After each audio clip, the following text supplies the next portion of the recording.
হরে কৃষ্ণ বন্ধুগণ, যে একাদশী ব্রত স্বয়ং রামচন্দ্র সীতা উদ্ধারের জন্য করেছিলেন, যে একাদশী ব্রত স্বয়ং দেবদেবীরা পালন করেন, যে একাদশী তিথিতে স্বয়ং শ্রীচৈতন্য মহাপ্রভু তার মাকে অন্ন না খেতে বারণ করেছিলেন, যে একাদশীর সমান তুল্য পুণ্যদায়িনী ব্রত এই ত্রিভুবনে আর হয় না, সেই একাদশী ব্রত আমাদের পালন করা অবশ্য কর্তব্য।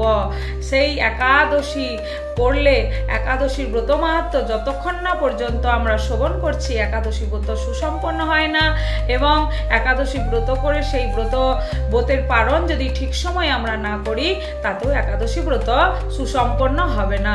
চলুন আগামী আষাঢ় মাসের কৃষ্ণপক্ষিয়া যোগিনী একাদশী ব্রত মাহাত্ম্য আমরা পাঠ বা শ্রবণ করি। ব্রহ্ম বৈবর্ত পুরাণে আষাঢ় মাসের কৃষ্ণপক্ষীয় একাদশী মাহাত্ম্য যুধিষ্ঠির শ্রীকৃষ্ণ সংবাদ রূপে বর্ণিত আছে।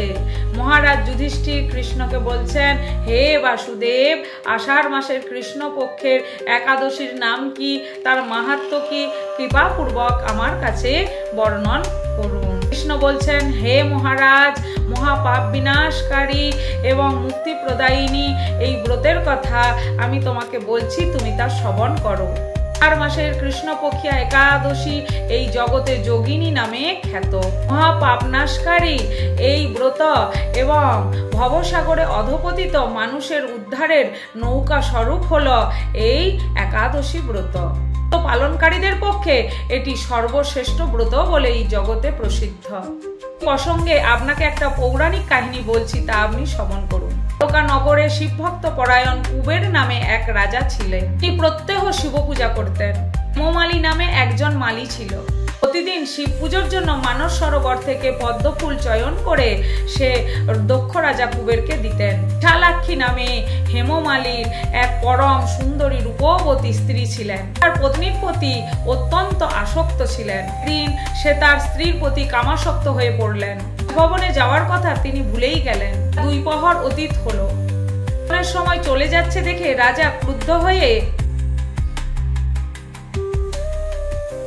মালির বিলম্বের কারণ জানার জন্য দূত প্রেরণ করলেন।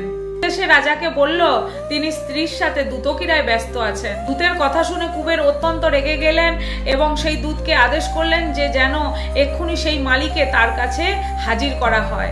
মালি কুবেরের পুজোয় দেরি হয়েছে বলে সেই কথা ভেবে অত্যন্ত ভয় পেয়ে গেলেন। স্নান না করেই সে রাজার কাছে তড়িঘড়ি উপস্থিত হলেন। দেখা মাত্র রাজা ক্রোধবশে চোখ রাঙিয়ে চিৎকার করে বললেন, রে মুড়ো, দুরাচার, তুই দেবপূজার জন্য পুষ্প আনতে অবজ্ঞা করেছিস।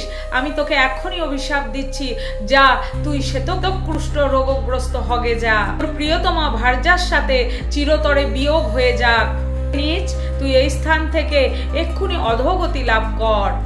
এই অভিশাপে হেমমালী তার পত্নীর থেকে বিয়োগ হয়ে বহু বছর ধরে এই কুষ্ঠের রোগ জ্বালা যন্ত্রণা সহ্য করছেন। রোগের যন্ত্রণায় তিনি দিন কিংবা রাত কোনো অবস্থাতেই সুখ পেতেন না। তবে শীত এবং গ্রীষ্মে বহু কষ্টে তিনি দিন যাপন করতে লাগলেন। কিন্তু দীর্ঘদিন মহাদেবের অর্চনের জন্য পুষ্প চয়ন করার স্বীকৃতির ফলে তিনি কখনোই শিবকে ভুললেন না। মহাদেবের কথা সবসময়তেই তিনি মনে করতেন। মালি ভ্রমণ করতে করতে শ্রী মার্কেন্ডেয় মুনির আশ্রমে এসে উপস্থিত হলেন। কুষ্ঠ রোগে পীড়িত সুপত্নী হেমমালীকে মার্কেন্ডেয় মুনি জিজ্ঞেস করলেন, তুমি কার অভিশাপে এরকম কুষ্ঠগ্রস্ত হয়েছ? উত্তর দিল, হে মুনিবর, রাজা ধনকুবেরের আমি ভৃত্য ছিলাম। আমার নাম হেমমালী।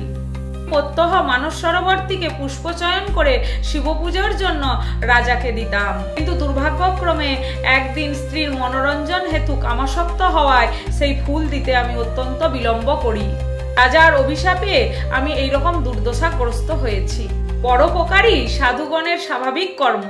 ঋষিশ্রেষ্ঠ, আমি অত্যন্ত অপরাধী, করে আমার প্রতি প্রসন্ন হন। আর্দ্রচিত্র মার্কেন্ডেয় মুনি বললেন, হে মালী, তোমার মঙ্গলের জন্য শুভফল প্রদানকারী এক ব্রতের কথা তোমায় বলছি। তুমি আষাঢ় মাসের কৃষ্ণপক্ষিয়া যোগিনী নামক একাদশী শ্রদ্ধা ভক্তি সহকারে পালন করো। এই ব্রতের পূর্ণ প্রভাবে তুমি অবশ্যই এই কুষ্ঠ রোগ থেকে মুক্তি লাভ করবে। শ্রীকৃষ্ণ বললেন, ঋষির উপদেশ শ্রবণ করা মাত্র মালী তাকে প্রণাম জানালো।